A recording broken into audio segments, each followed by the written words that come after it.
The wind grew stronger with each passing minute. I remember how the raindrops, at first sparse and almost imperceptible, turned into a solid wall of water.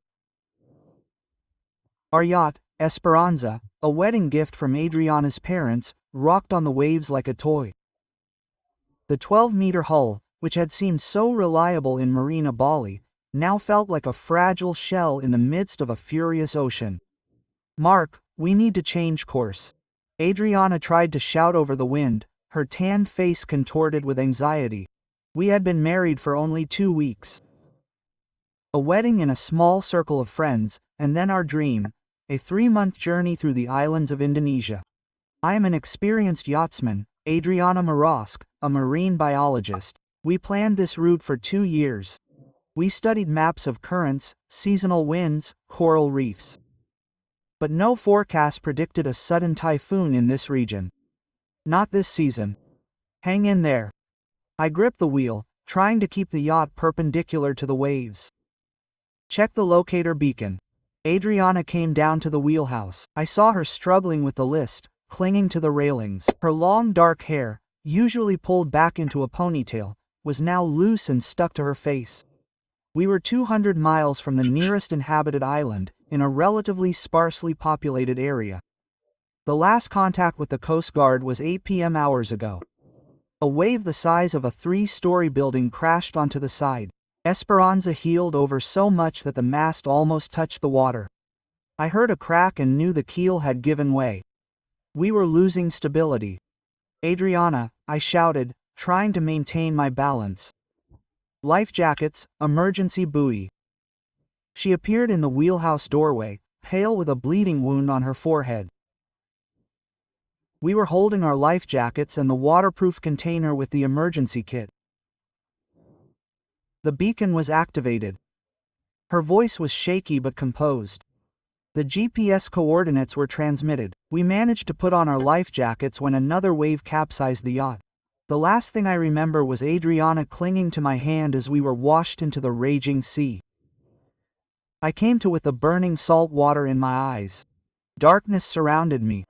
The storm waves tossed me around like a toy doll. The life jacket kept me afloat, but every breath was labored. "Adriana!" I screamed, but my voice was drowned out by the roar of the elements. A flash of lightning illuminated the ocean, and I saw her about 20 meters away, clinging to an overturned life preserver. Gathering all my strength, I swam toward her, fighting the current that threatened to carry us in different directions. "Hold on." I finally reached her and grabbed the fruit. "Are you okay?" "I think I dislocated my shoulder." Quote. Adriana winced in pain, but her eyes were determined. "Where's Esperanza?" I looked around. Our yacht was nowhere to be seen, only dark waves and flashes of lightning in the low clouds. "We need to get on the fruit," I said, examining the overturned life pod. "Help me turn it over." With great difficulty, fighting the waves and our own fatigue, we managed to turn the 4-person life pod over. I helped Adriana climb inside, then climbed in myself. We were wet, cold, but alive. "The emergency kit container," Adriana suddenly exclaimed. "It should be attached to the raft." I felt around in the darkness for the fastening and, sure enough, found a waterproof container the size of a small suitcase. Inside was a basic survival kit: flares, a water maker, fishing gear, a first aid kit, a few energy bars, and 2 liters of fresh water. "The beacon is working," Adriana said, touching the small device on her life jacket. "He's after us, we just have to hold on." I hugged my wife, trying to warm her with my body. We huddled in the life raft, listening to the storm gradually subside. Adriana was shaking, but she wasn't crying. I knew she was thinking the same thing I was. How long would it take for rescuers to find us in the middle of the ocean? By dawn, the storm had almost stopped. The gray sky was reflected in the relatively calm water. We were exhausted, but alive. I carefully peered out of the raft, trying to get my bearings. Quote, "Mark, look." Adriana pointed to the horizon. In the distance, maybe a kilometer away, a dark strip of land was visible. An island. Our fruit was slowly but surely being carried towards it by the current. We need to row. I took a folding oar from the emergency kit. We'll get to the shore faster. For the next 3 hours, we took turns rowing, guiding the fruit towards the island. The sun rose, drying our chapped lips and sunburned skin. But with each stroke of the oar, the island grew closer, turning from a vague strip into the distinct outlines of a beach, rocks, and green jungle. When we were 100 meters from the shore, a wave picked up our fruit and carried it with force towards the coastal rocks. We flew out of the raft and were dragged through the shallows. I grabbed Adriana's hand, afraid of losing her in the foaming surf. Finally, the wave threw us onto the sandy shore. We lay gasping on the wet sand. Alive, rescued from the ocean, but washed up on an unknown island, the coordinates of which weren't marked on our maps. Adriana turned to me. Her face was scratched, blood was caked on her forehead, but her eyes were shining with relief. Something clearly went wrong with the honeymoon, she tried to joke. I squeezed her hand, feeling tears of relief well up in my eyes. The main thing is that we're alive and we're together. We didn't know then that this patch of land would become our home for 3 long years. The first day on the island passed in a daze. We pulled our damaged life-saving fruit away from the surf and built a primitive canopy from found branches and a piece of canvas from the emergency kit. Adriana examined Marin. Several deep cuts on his back and ribs and treated them with antiseptic from the first aid kit.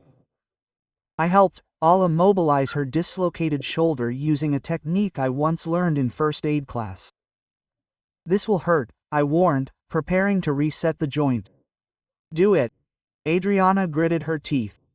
She yelped as the shoulder snapped back into place, but then let out a sigh of relief. I fashioned a sling from a torn t-shirt to immobilize my arm. For a few days, our first sunset on the island was incredibly beautiful. The sky turned purple and gold, reflected in the now calm water of the lagoon. But the beauty couldn't drown out the anxiety. Do you think they'll look for us? Adriana asked as we divided up the first ration, half an energy bar, and a few sips of water each. Of course. I tried to sound confident. The beacon transmitted our coordinates. My parents would sound the alarm if we didn't contact them at the appointed time. They knew our approximate route, but I knew our chances of being found quickly were slim. A storm could have carried us hundreds of kilometers off course. The search area would be vast. On the second day, we began to act more organized. The first thing we needed was to find fresh water. Our emergency supply would run out in a few days. Judging by the vegetation, there should be fresh water on the island, Adriana said, examining the lush jungle that began hundreds of meters from the beach. Such thickets couldn't survive on rainwater alone. We decided to explore the island, but first we built a large SS sign on the beach out of dark stones and broken wood so that it would be visible from the air if a search plane flew by. The island turned out to be small. We walked around its perimeter in 4 hours. It was crescent-shaped, with a sheltered lagoon on one side and a rocky shore on the other. In the center rose a hill covered in dense vegetation. It was there that we found a source of fresh water, a small stream flowing down the rocky slope, forming a clear freshwater pond. Quote, "The water needs to be boiled," Adriana reminded me as I greedily scooped up the cool liquid with my palms. "First, we need to start a fire." I looked around for suitable materials. We had an emergency lighter in the kit, but we decided to save it and try to make a fire by friction. 2 hours of sweaty efforts yielded no results. In the end, we had to use the lighter to start a fire from dry branches and leaves. Now we need to find something to boil water in. Adriana looked around. The solution came unexpectedly. Among the debris washed ashore by the storm, we found half a plastic canister. After filling it with water, we placed hot stones in the fire, which, when immersed in the water, heated it almost to boiling. By the evening of the third day, we had about 2 liters of boiled water, a temporary shelter, and a plan of action for the near future. Quote, We need to build a more secure shelter, I said, looking at our rickety canopy, which barely protected us from the wind and wouldn't protect us from the rain at all. And find food. The energy bars will run out in a couple of days. Adriana nodded, massaging her injured shoulder. I saw coconut palms on the east side of the island. And I think there are bananas growing there. We'll check tomorrow, and we'll also try to catch some fish. There's fishing line and hooks in the emergency kit. We sat by the fire, looking at the stars, incredibly bright, without city lights. The constellations of the southern hemisphere, which I knew from navigation books, were now our only guides. Quote, "You know," Adriana said quietly, snuggling into my shoulder. "When we planned our honeymoon, I imagined us living on the beach, eating fruit and fishing. But not quite like that." I hugged her, feeling her body tremble. "We can do this. We are together." But deep down, I knew our ordeal was just beginning. That night, a tropical downpour started, and our fragile shelter gave way. We were soaked to the skin, shivering with cold and fear. It was the first of many nights when I lay awake, listening to the sounds of the island and wondering how long we would have to survive here. On the fourth day, I climbed to the highest point of the island, hoping to see passing ships or neighboring islands. But as far as the eye could see, there was only endless ocean. We were alone. "We need to prepare for the fact that we will be here for longer than a few days," I said to Adriana, returning from reconnaissance. Yala nodded silently, her gaze fixed on the horizon. I knew what she was thinking. About my parents in Barcelona, about our friends, about the life left somewhere out there, beyond that blue line dividing the sky and the ocean. "Then let's build a real home," she finally said, turning to me with a determined look. "And create a life here until we're found." It was the moment when we stopped being mere castaways and began to become islanders. Long months of trials, discoveries, and the struggle for survival on this patch of land in the middle of the ocean awaited us. By the end of our second week on the island, our life began to take on some semblance of structure. We built a more substantial shelter 50 meters from the beach on a small rise, protected from the wind by rocks. The basis of the structure was the flexible trunks of young trees, which I tied together with vines, forming a frame. We built the walls from wide, overlapping palm fronds, and reinforced the roof with an extra layer of leaves and grass to prevent leaks during tropical downpours. Inside the hut, we constructed a raised bed of branches, covered with soft leaves and grass. This was important so we wouldn't have to sleep on the ground. It provided protection from insects and moisture. "No, read Scarleton," Adriana joked when we first lay down in our new bed. "But the ocean view is definitely 5-star. Her shoulder had gotten sore, and she was gradually returning to full activity. My cuts had also healed, although one particularly deep one on my ribs still bothered me with sudden movements. Food remained the main problem. We quickly learned to forage for coconuts, knocking them down with long sticks or climbing palm trees. The coconut milk quenched our thirst, and the flesh was nutritious but monotonous. The bananas we found turned out to be wild, small, and full of seeds, but still edible. Fishing was initially unproductive. The line and hooks from the emergency kit were too thin for the big fish, and the small ones weren't biting our improvised bait. "We need to make a harpoon or a spear," I suggested after another unsuccessful attempt to catch anything with a rod or trap. Adriana gazed thoughtfully at the shallows of the lagoon. "At low tide, natural pools form here. If they are slightly modified, it is possible to catch fish that swim in at high tide and remain trapped at low tide." This idea proved to be a lifesaver.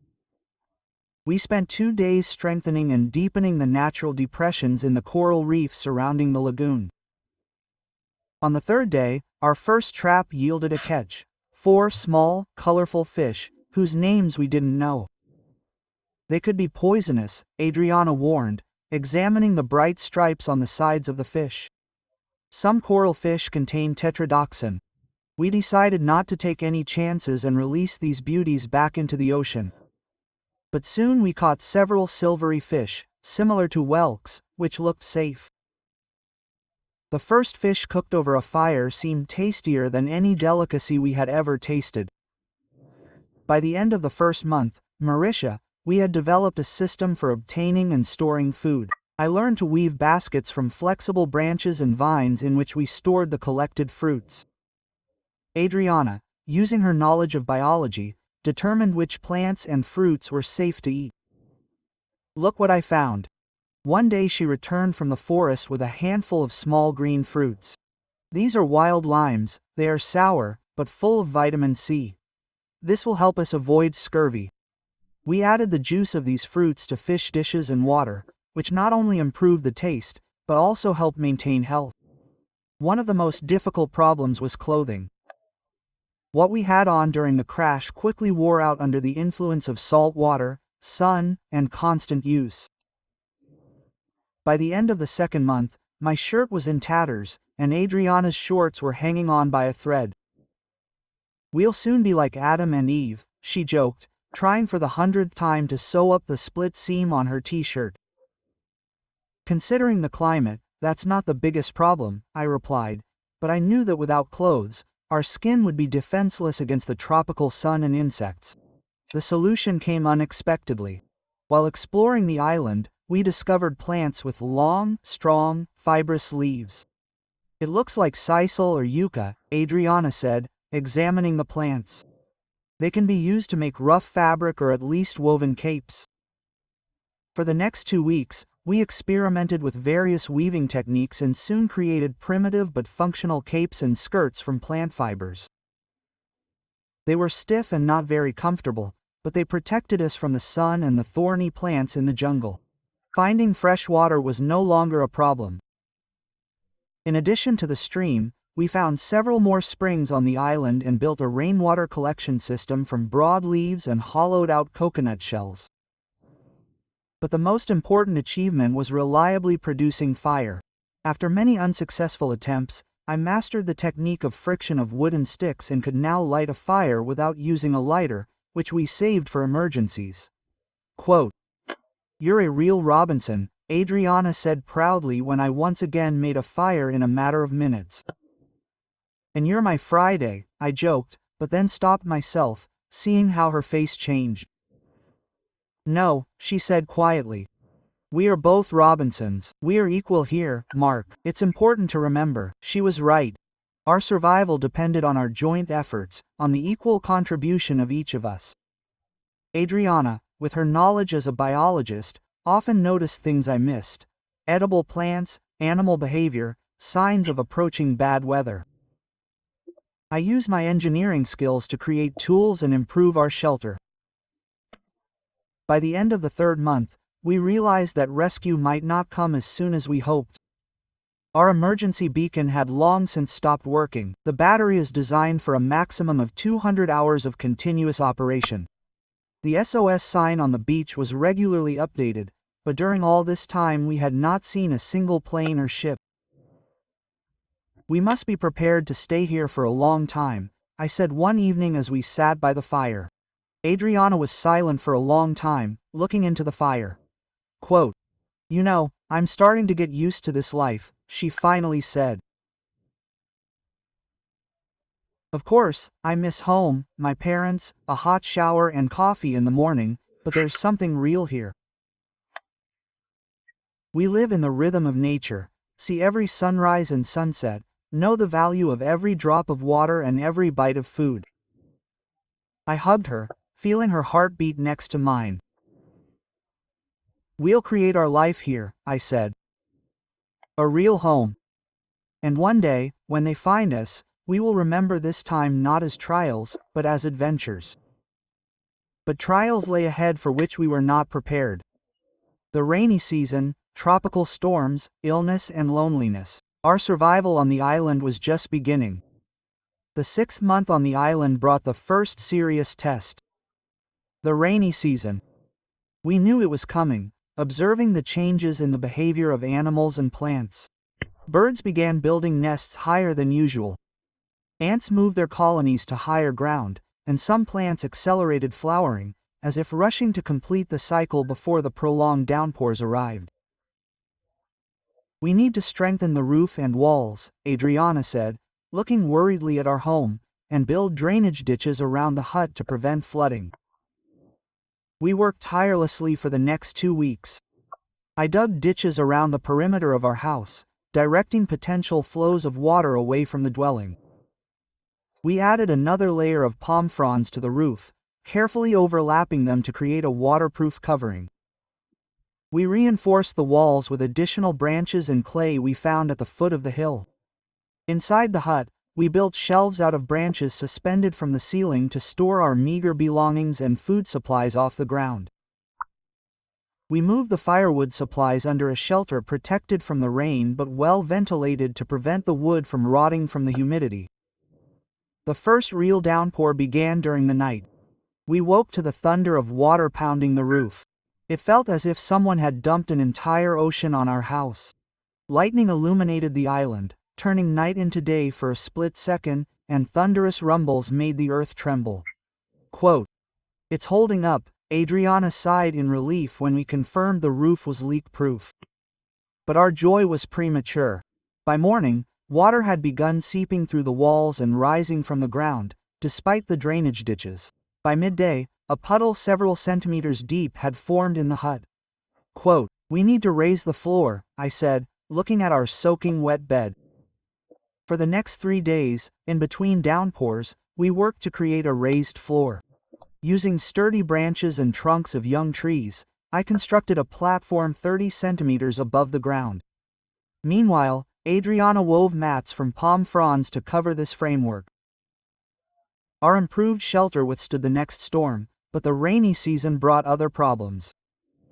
The humidity became a perfect breeding ground for mold and mildew, which attacked our clothes, shoes, and even our food. Mosquitoes bred in the stagnant water, turning the nights into torture. "I have a fever." One morning, Adriana woke up pale, her eyes shining with heat. Her whole body ached. I touched her forehead. "Hot as coals in a fire." "Looks like malaria or dengue," she whispered. Mosquitoes.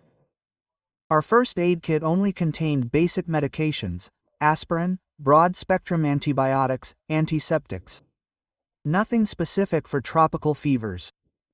"Take aspirin to bring down the fever." I helped her swallow the pill, washing it down with coconut milk. "And you need to drink plenty of fluids." The next 7 days were the most terrible of our time on the island. Adriana was tossing and turning in a fever, occasionally losing consciousness. I never left her side, wiping her with cool water, forcing her to drink leaf teas, which, according to her own earlier words, could have an antipyretic effect. "Don't leave me," she muttered deliriously, grabbing my hand. "Promise you won't leave me." "Never." I held her hand in mine, feeling the tears streaming down my cheeks. "We are together forever." On the 8th day, the crisis passed. The fever subsided, and Adriana was able to sit up and drink some broth made from the fish I'd caught the day before. She was as weak as a newborn kitten, but the danger was over. Quote, "I had strange dreams," she said as her strength began to return. "About home, about my parents, about our past lives. They seemed so real that waking up was a disappointment." I understood her feelings.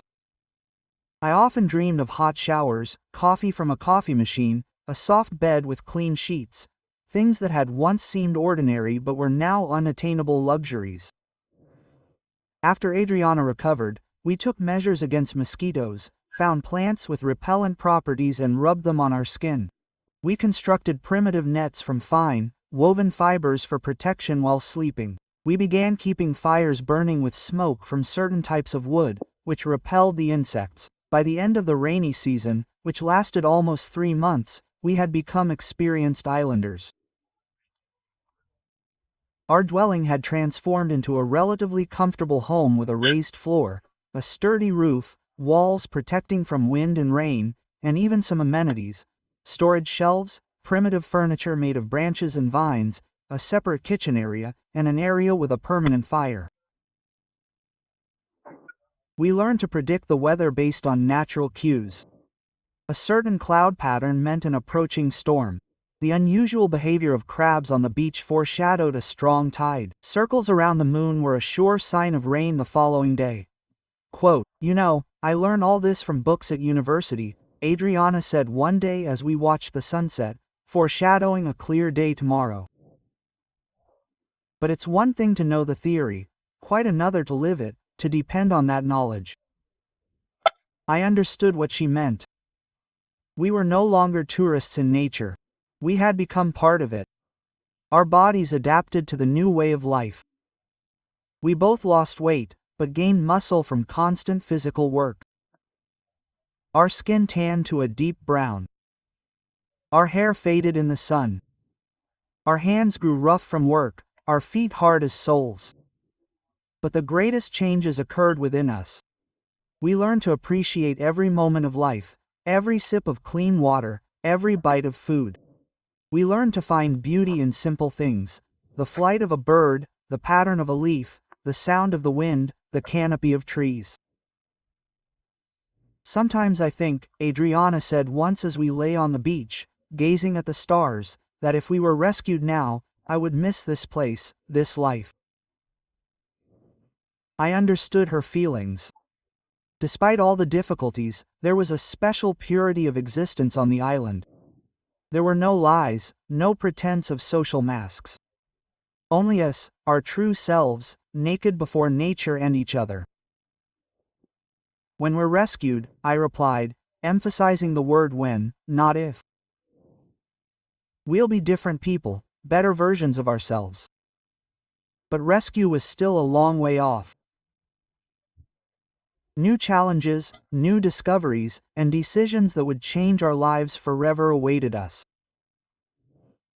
Our first anniversary on the island passed quietly. We celebrated with a special dinner of baked fish with wild herbs and fruits we'd managed to gather in the jungle. Sitting by the fire, we reminisced about our past lives, made plans for the future, and tried not to think about how much longer we'd spend here. "I gave you a gift," I said, pulling a small object wrapped in a wide leaf from behind my back. Adriana unwrapped it and gasped. It was a necklace of small shells and polished stones strung on a thin vine. "It's beautiful," she whispered, putting on the jewelry. "Thank you." Quote, "I have something for you too." She handed me a small package. Inside was a leather notebook, stitched from scraps of our old clothes.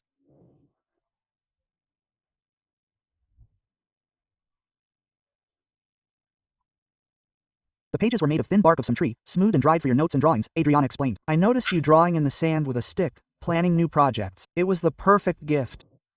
In recent months, I had indeed been thinking more and more about how to improve our shelter, create new tools, and make our life on the island easier.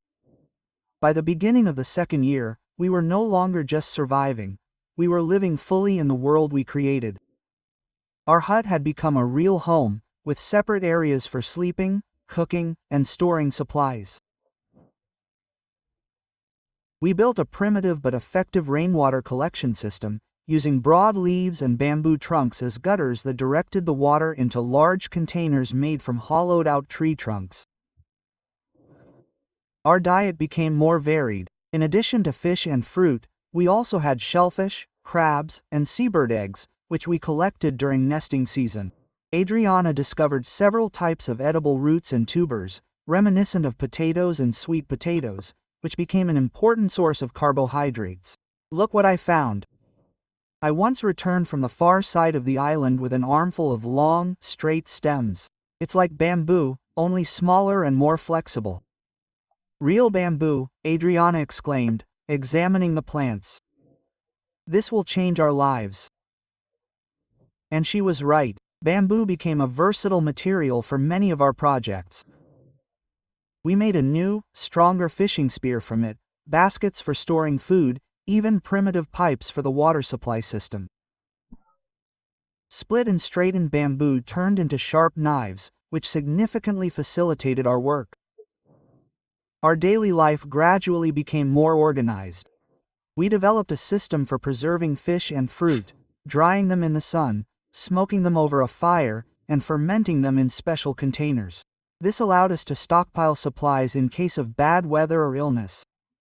But the most important invention of the second year was the clay and stone oven we built next to the house. It allowed us to cook food more evenly, saving firewood and time. "I miss coffee," Adriana said one morning as we breakfasted on baked tubers and fruit. "And chocolate, and bread and butter. And I miss pizza," I sighed. "And a cold beer on a hot day." These conversations about food from a past life became our little ritual. At first they caused melancholy and even tears, but over time they turned into a kind of game, a way to maintain a connection with a world that seemed increasingly distant. The scars from the crash, both physical and emotional, gradually healed. The scar on my ribs turned white and no longer bothered me when I moved. Adriana's shoulder was completely restored, although sometimes it still ached before the rain. But the psychological and skiological changes were much deeper. We became more patient, learned to appreciate silence and solitude. Our conversations became deeper, revelations, without the distractions of modern life, phones, televisions, social networks. We truly listened and heard each other. Quote, "You know," Adriana said one day when we were sitting on the shore, watching the sunset, "I have never been so close to anyone as I am with you here." Even in our past in life, when we first started dating, there was always a part of me I didn't show. I understood what she meant. Here on the island, there was no room for pretense or social masks. We saw each other at our most vulnerable, sick, scared, desperate. And this created a connection deeper than anything that could have been formed in ordinary life. By the end of the second year, we began to notice that our hopes for rescue were fading. We still held up the SOS sign on the beach, but we did it more out of habit than with any real belief in salvation. "Do you think they're still looking for us?" Adriana asked on the second anniversary of our crash. I wanted to lie, to say that, of course, the search was ongoing, that our families hadn't given up, but we'd learned honesty on the island. "I don't think so," I answered quietly. "It's been too long. They've probably declared us missing, presumed dead." Quote. Adriana nodded, her eyes dry but filled with sadness. "I think about my parents often," she said. "How they're coping. Mom was always so emotional. It must have broken her heart." We sat in silence for a long time, thinking about those we left behind in another world, about parents, friends, colleagues, about the lives of our otashi that went on without us. "But you know what?" Adriana finally said, turning to me with an unexpected determination in her eyes. "If we are destined to spend the rest of our lives here, I'm glad I'm here with you." I pulled her close, feeling tears welling up in my eyes. "Me too," I whispered. "You are my home, Adriana, wherever we are." The third year brought new challenges and discoveries. One day, while exploring the far part of the island, we came across a thicket of wild cotton, small bushes with distinctive white fluffy bolls. Quote, "This will change everything," Adriana said excitedly, collecting the precious fibers. "We will be able to make real cloth, sewing thread, even rope." We spent the next week experimenting with cotton. We learned to spin thread using a primitive spindle made from a sharpened stick and a round stone with a hole in it. Then Adriana built a simple loom from bamboo poles and began to create rough but real cloth. Our clothes made from this cloth were far from perfect. Uneven, with a rough texture, but they were stronger and more comfortable than our previous outfits made from iling palm leaves. Another important discovery was a method for making salt. We created shallow pools on the shore, filled them with seawater and allowed it to evaporate in the sun, leaving salt crystals. This not only improved the taste of our food, but also allowed us to better preserve fish and meat. By the third anniversary of our stay on the island, we had created a life that, despite all the limitations, was full and even somewhat satisfying. We had a house, stable sources of food and water, the tools and skills necessary for survival. But thoughts of returning never left us completely. Sometimes, looking at the horizon, I imagined a ship appearing in the distance, us lighting a signal fire, being noticed, picked up, returned to the world of people. What would this return be like? Would we be able to get used to the noise of cities again?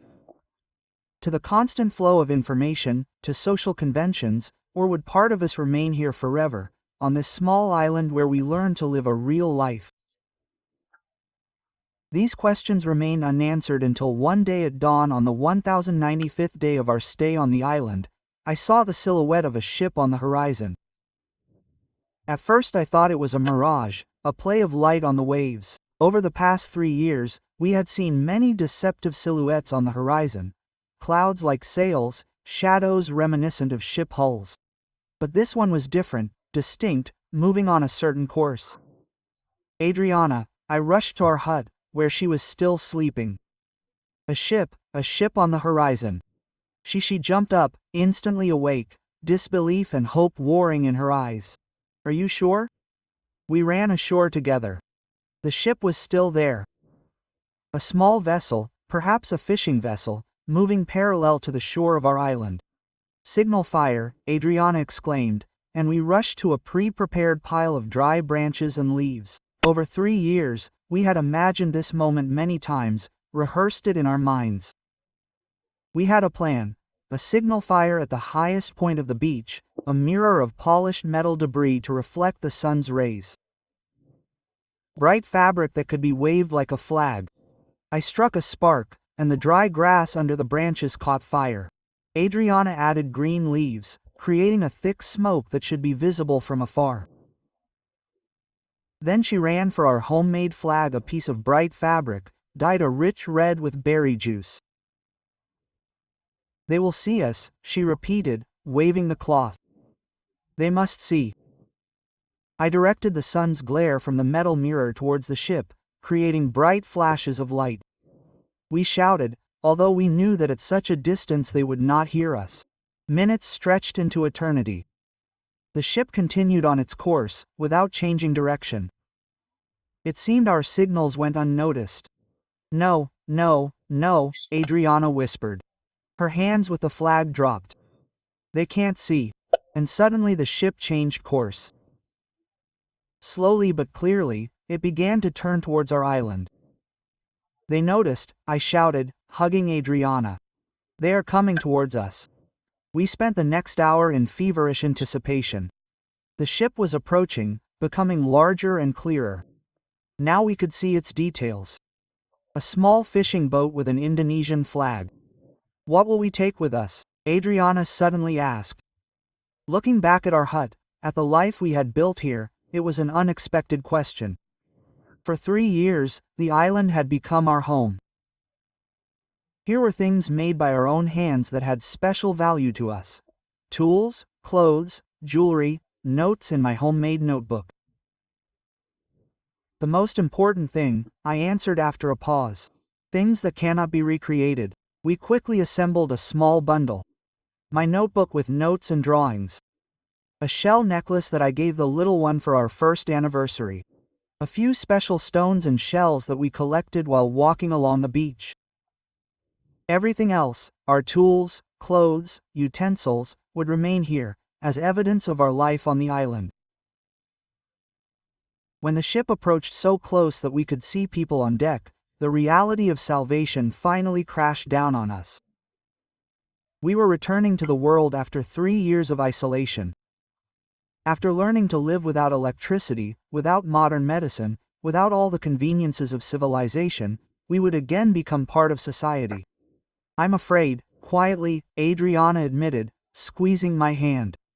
Me too, I replied, understanding her without further explanation. A small boat with 3 people separated from the ship. They rowed towards the shore, and we could hear their surprised exclamations in Indonesian. When the boat touched the sand, we froze in place, suddenly realizing what a tan to black man in a homemade ģģdo with long tangled hair and a beard must look like from the outside. I have savages, hermits, ghosts from a desert island. Hello. Are you? One of the fishermen shouted in broken English, cautiously approaching us. Quote, "Yes," I answered, surprised at how strange English sounded after 3 years of speaking only our native Spanish. "We survived the shipwreck 3 years ago." The fisherman's eyes widened in surprise. They looked at each other, clearly not believing what they heard. "Years?" the same fisherman asked again. "Yes," Adriana nodded. The next minutes passed in a blur. The fishermen helped us into the boat, shaking their heads constantly and arguing among themselves in their own language. They offered us water from plastic bottles, the first packaged food we'd seen in 3 years, and energy bars, the taste of which seemed incredibly intense and strange after our island diet. As the boat pulled away from the shore, I turned to take one last look at the island. Our hut, our home, was barely visible among the trees.